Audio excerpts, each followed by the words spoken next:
ये तो होना ही था। प्रदेश के अन्नदाताओं की फसलों का लहलहाना, जमीन में पानी का स्तर बढ़ जाना, गांव-गांव से सड़कों का जुड़ जाना, हर बच्चे को शिक्षा का मिल जाना और हर वर्ग के लोगों को समय पर चिकित्सा का मिल जाना। ये तो होना ही था, क्योंकि इतिहास के पन्नों में अंकित जिसे होलकर साम्राज्य के वंशज श्री मल्हार राव होलकर के नाम पर पहचाना जाता है, भारत का एक छोटा सा क्षेत्र जिसको कहते हैं मल्हारगढ़। अनगिनत कहानियों के संग्रह के साथ हम इसकी गहराइयों में जाकर इसके इतिहास, संस्कृति और लोगों की जीवन शैली को देखेंगे। तो आइए हम सब चलते हैं मल्हारगढ़ में।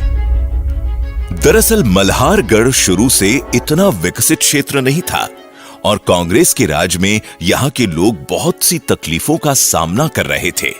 जैसे मल्हारगढ़ के गांव शहर को जोड़ने वाली सड़कें थी ही नहीं, पीने और खेती किसानी के लिए पानी का स्तर भी जमीन में बहुत नीचे था, स्वास्थ्य के लिए अच्छे चिकित्सा के इंतजाम की कमी थी, बच्चों को उनकी शिक्षा से वंचित रहना पड़ता था या फिर कहीं बाहर जाकर शिक्षा पूरी करनी होती थी। क्षेत्र में बिजली के ना होने से यहाँ के लोग और किसान भाइयों के लिए बड़ी चुनौती बनी हुई थी और ऐसी ही इत्यादि मूलभूत जरूरतों के लिए मल्हारगढ़ के लोग जरूरी संसाधनों के लिए मोहताज थे।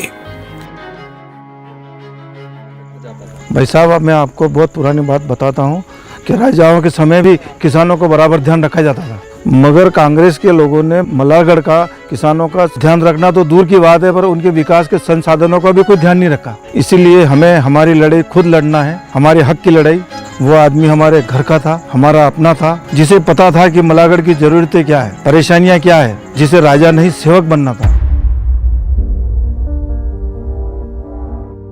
मैं जगदीश देवड़ा, मध्य प्रदेश सरकार में वित्त मंत्री, वाणिज्य कर, आर्थिक एवं सांख्यिकी विभाग। मेरा बचपन नीमच जिले का रामपुरा नगर है, उसमें मेरा जीवन प्रारंभ हुआ।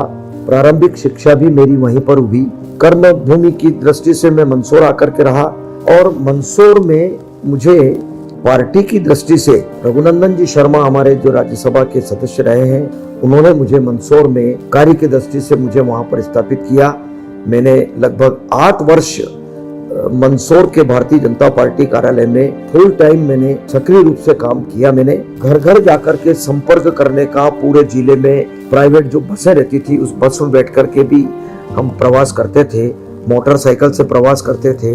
मुझे स्मरण आ रहा है कि जब कार्यालय पर एक मोटरसाइकिल, राजदूत मोटरसाइकिल थी, बहुत खराब कंडीशन की थी, तो कार्यकर्ताओं ने मुझे एक नई मोटरसाइकिल, मुझे अच्छी तरह याद है कि वो चंदा करके गाड़ी मुझे जो दी थी, मैं उसी से मैं दौरा करता था पूरे जिले का। जब नीमच मंदसौर जिला पूरा एक था, उस समय मैंने दौरा किया, तो वो गाड़ी का स्नेह मुझे आज भी है। वो गाड़ी मेरे पास इतने लंबे समय के बाद आज भी मेरे पास है, वो अनमोल है। मूलतः मेरी हमेशा रुचि रही कि कहीं न कहीं सार्वजनिक क्षेत्र में, राजनीतिक क्षेत्र में काम करके जनता के बीच में जो पीड़ित हैं, जो शोषित हैं, उन सब लोगों के बीच में जाकर के सेवा करना। उसके बाद में फिर सक्रिय रूप से राजनीतिक क्षेत्र में काम करने का जो पार्टी ने मुझे मौका दिया, सन 1990 में सुहासरा विधानसभा क्षेत्र से मैं विधायक के रूप में चुना गया। उसके बाद से लगाकर अभी तक ये मेरा, इस समय जो मैं उम्मीदवार के रूप में मल्हारगढ़ विधानसभा क्षेत्र से जो प्रत्याशी बना हूँ, पार्टी का मैं बहुत आभारी हूँ। ये 8वां चुनाव मेरे लिए होगा। 4 चुनाव सुहासरा विधानसभा क्षेत्र से मैंने लड़े हैं। 2008 के चुनाव में मल्हारगढ़ को विधानसभा के क्षेत्र में पहचान मिली और उसने अपना उम्मीदवार मल्हारगढ़ का बेटा, भारतीय जनता पार्टी का पहला प्रत्याशी माननीय जगदीश देवड़ा को चुना। यहाँ पर सड़कें बिल्कुल नहीं थी, सिंचाई का प्रबंध, तालाब, स्टाफ डैम बिल्कुल नहीं बने थे, चिकित्सा के क्षेत्र में अस्पताल नहीं थे, यहाँ शिक्षा के क्षेत्र में महाविद्यालय नहीं थे, डेवलपमेंट के नाम पर यहाँ पर शून्य था। भैया, लोगों को विश्वास था कि यह आदमी हमारी बात सुनेगा, ये आदमी है जो हमारी समझेगा। मल्लागढ़ के लोगों ने 3600 वोटों से भाई साहब को जिताया था पहली बार। इसीलिए देवड़ा जी ने अपनी कर्मठ छवि, सकारात्मक सोच और सरल व्यवहार से नेतृत्व किया। बनने वाला व्यक्ति कभी बड़ा नहीं होता है, बनाने वाले बहुत बड़े होते हैं। प्रजातंत्र में जनता बड़ी है, हमारे भारत के संस्कार है, ये संस्कृति है। ये बाकी काम हमारा केवल ये नहीं है कि हम माला पहन करके घूमे। हमारा काम ये है कि किसी गरीब के आंखों में आंसू आ रहे हैं तो उसको पूछने का काम करना, उसमें क्या तकलीफ है उसको दूर करना, लोगों की तकलीफ क्या है, सड़क बनाना, खेती में पानी पहुंचाना, पीने का पानी शुद्ध मिले उसको पिलाना। तो ये इससे बड़ा दुर्भाग्य और ये उन लोगों को डूब मरने की बात है जिन लोगों ने 60 साल राज किया। तुम जनता को शुद्ध पानी नहीं पिला पाए, मूलभूत आवश्यकता, इस पर कांग्रेस के लोगों के पास जवाब नहीं है। हिंदुस्तान में ये कलंक है। यहाँ पर नारायणगढ़ नगर में एक समय पर स्वास्थ्य की बड़ी समस्याएं थी, लेकिन 2008 में माननीय मंत्री जी श्री जगदीश जी देवड़ा यहाँ से विधायक बने। उसके बाद धीरे धीरे स्वास्थ्य सुविधाएं यहाँ पर सुलभ होती चली गई। यह ग्राउंड काफ़ी समय से ऐसा ही बिखरा हुआ पड़ा था। माननीय मंत्री जी को एक दो बार हमने अवगत भी कराया, तो उनसे चर्चा हुई तो उनका कहना था कि आप इस चीज़ की चिंता न करें, आपको एक भव्य स्टेडियम देखने को मिलेगा। कुछ समय पश्चात इसका पूर्णतः कार्य हो जाएगा। भाई साहब 2018 में जगदीश जी हमारे विधायक तो थे, पर सरकार कांग्रेस की होने की वजह से हमें बहुत परेशानी का दुख देखना पड़ा। हर किसान को 2 लाख का कर्जा माफ करने का वादा करके कांग्रेस सरकार सत्ता में आई थी, लेकिन सरकार ने किसी किसान का 2 लाख रुपए का कर्जा माफ नहीं किया। इसलिए जनता भी नाराज है, किसान भी नाराज है।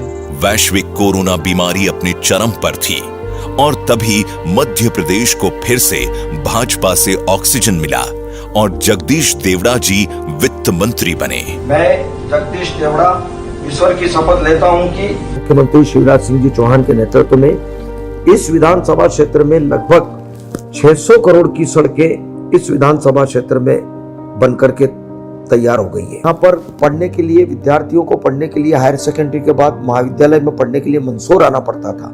मल्हारगढ़ विधानसभा क्षेत्र में हमने खोले हैं जिनमें छात्र पढ़ाई कर रहे हैं। पिपलिया मंडी में, मल्हारगढ़ में और डलोदा में ऐसे 3 महाविद्यालय यहाँ पर हैं। 30 बिस्तर हॉस्पिटल जो चिकित्सा के संबंध में बिल्कुल शून्य था, यहाँ पर धुंधड़ का हमारा मंडल है संगठन की दृष्टि से, वहां पर 30 बिस्तर हॉस्पिटल, पिपलिया मंडी में 30 बिस्तर हॉस्पिटल, नारायणगढ़ में 30 बिस्तर हॉस्पिटल, ऐसा करके यहाँ पर चिकित्सा के क्षेत्र में हमने बहुत बड़ा काम किया।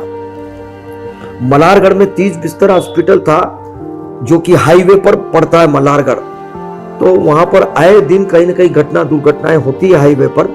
तो मैंने माननीय मुख्यमंत्री जी से प्रार्थना की थी कि यहाँ पर 50 बिस्तर हॉस्पिटल का उन्नयन कर दिया जाए तो बेहतर होगा, और अभी हमने उसका भूमि पूजन किया है। बहुत जल्दी वो बनकर के तैयार हो जाएगा। ऐसा ही सिंचाई के क्षेत्र में यहाँ पर अभी मल्हारगढ़ विधानसभा क्षेत्र में 1016 करोड़ की सिंचाई योजना, मल्हारगढ़ माइक्रो उद्वन सिंचाई योजना, उसमें उन्होंने भूमि पूजन किया और 1-1.5 साल के अंदर गांधी सागर का पानी खेतों में पहुंच जाएगा। यह इंतजाम आने वाली पीढ़ी के लिए किया है। इतना अच्छा इंतजाम, किसान इससे संपन्न होगा, व्यापार बढ़ेगा, काफी क्षेत्र उन्नत करेगा।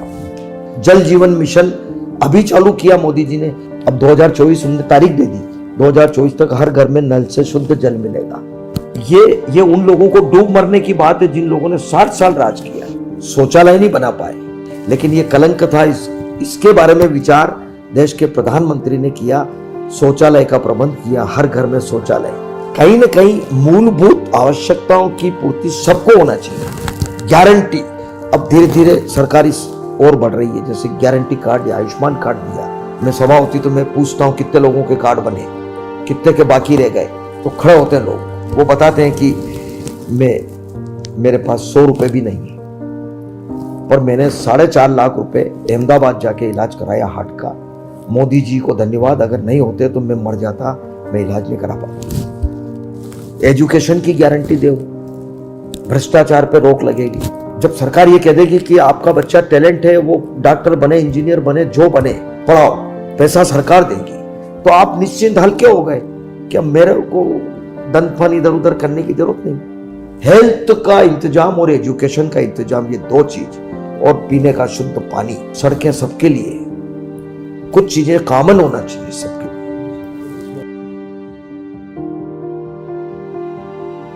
मेरा यह प्रयास रहेगा कि यहाँ पर कोई ना कोई उद्योग भी यहाँ पर आए ताकि हमारे नौजवानों को रोजगार मिले। और यहाँ पर बहुत सारे गांव ऐसे हैं जहाँ पर सड़कें अभी नहीं बन पाई है। मेरा प्रयास रहेगा कि उन सारे गांवों को मैं सड़क से जोड़ूंगा। और सिंचाई की योजना तो ये प्रारंभ हो जाएगी।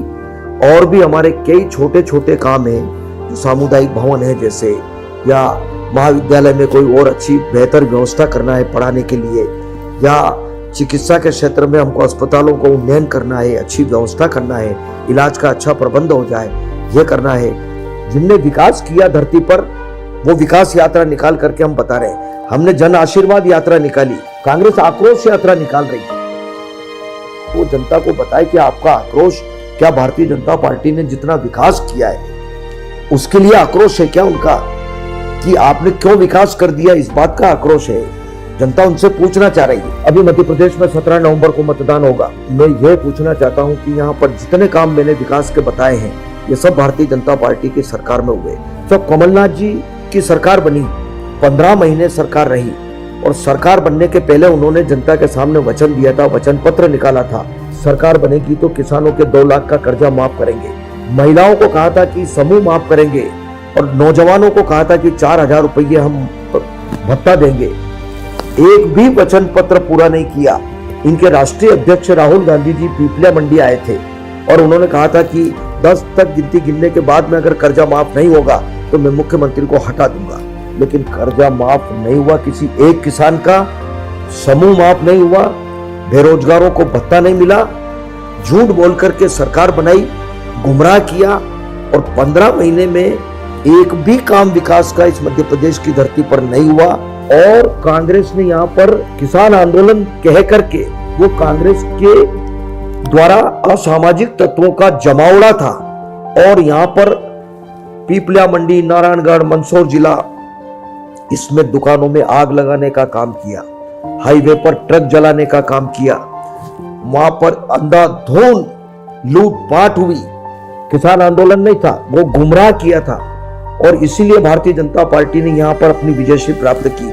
मेरे ही विधानसभा क्षेत्र में आंदोलन हुआ था, लेकिन हम वो सीट हम बढ़कर के जीते। पहला चुनाव में 3,000 से, फिर 6,000 से, फिर 12,000 से जीता। जब किसान आंदोलन, इन्होंने कहा था किसान आंदोलन, किसानों को बदनाम करने का काम किया, और उसका नतीजा जनता ने इनको बताया। इसलिए मैं अपील कर रहा हूं जनता से कि इस बात का फैसला करना है कि कौन अच्छा कौन बुरा, किसने जनता के हित में काम किए। तो आने वाले मिशन 2023 में इस मध्य प्रदेश में फिर भारतीय जनता पार्टी को जनता आशीर्वाद देगी। जनता का अपार उत्साह है भारतीय जनता पार्टी के प्रति, अटूट विश्वास है, नेतृत्व के प्रति विश्वास है, और देश के नेतृत्व के प्रति भी विश्वास है। और इसीलिए मैं आपसे कह रहा हूं कि जितना विकास हुआ है, जितनी जन कल्याणकारी योजनाएं बनी है, उसको ही आधार मान करके मतदान करें कि किसने विकास किया, उसको मतदान करें। और मिशन 23 में भारतीय जनता पार्टी को प्रचंड बहुमत से चुनाव जीता करके फिर मध्य प्रदेश में सरकार बनाए। इसीलिए हमें बदलाव नहीं, विश्वास जरूरी है, जगदीश देवड़ा ही जरूरी है। मल्हारगढ़ की धरती पर गिरते पसीने की एक एक बूंद में उठता तूफान है। किसानों के हाथों में रहती मिट्टी के कतरे कतरे ब्रह्मांड है। 17 नवंबर को उगेगा सूरज भगवा का, क्योंकि फिर इस बार एक ही बुलंद आवाज है, कमल का बटन दबाना है और जगदीश देवड़ा को जिताना है।